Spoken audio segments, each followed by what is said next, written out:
সরকার প্রধান ও BNP chairman হিসেবে তারেক রহমানের আগামী ২২ তারিখ রাতে চীনে যাবার কথা রয়েছে।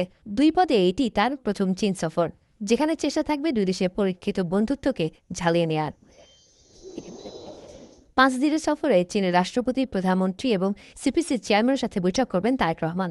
এছাড়াও জলবায়ু বিষয়ক একটি সম্মেলনেও অংশ নেবেন তিনি। পরদিন হাইস্পিড ট্রেনে যাবেন বেইজিং।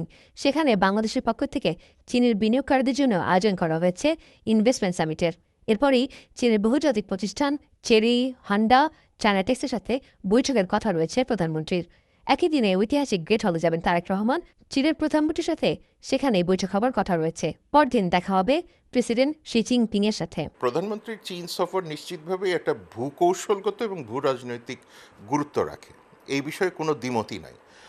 ফলে বাংলাদেশের প্রধানমন্ত্রীর সফর খুব স্বাভাবিকভাবেই যাদের বাংলাদেশকে কেন্দ্র করে ভূ রাজনৈতিক বা ভূ নিরাপত্তাগত ইন্টারেস্ট আছে, তারা খুব গভীরভাবে পর্যালোচনা করবেন।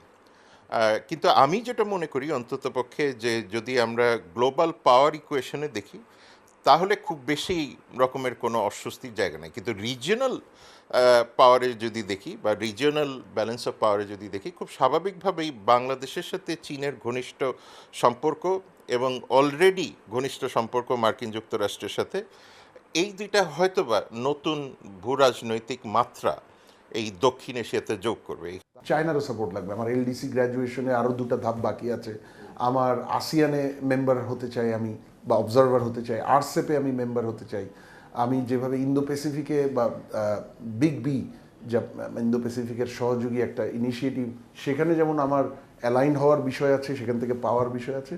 হয়তো চায়নার বিআরআই বা অন্য ধরনের যে ইনিশিয়েটিভগুলো আছে, যেগুলোর সাথে বাংলাদেশের প্রয়োজনের একটা অ্যালাইনমেন্ট আছে, যেটা অন্য কোনোখানে অ্যাভেলেবল না, অন্য কোনোখান থেকে সাপোর্টটা পাওয়া যাচ্ছে না, এবং এমন কোনো সেন্সিটিভ এরিয়াও না, সেখানে আমরা চায়না থেকে অনেক কিছু পাওয়ার আছে। ম্যানুফ্যাকচারিং ইনভেস্টমেন্ট, চায়নায় আমি যদি আমার রেডিমেড গার্মেন্টস এক্সপোর্ট করতে চাই, আমার ফুটওয়্যার এক্সপোর্ট করতে চাই, সেইখানে আর্ট ডিল কোনো বাধা আমি এরকম কিছু কিন্তু দেখিনি।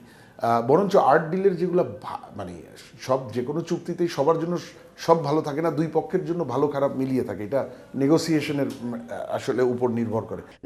দুই বিশ্লেষকে মনে করছেন দেশের অবকাঠামোগত উন্নয়ন চলে চীনের বিকল্প কোনো দেশ নেই।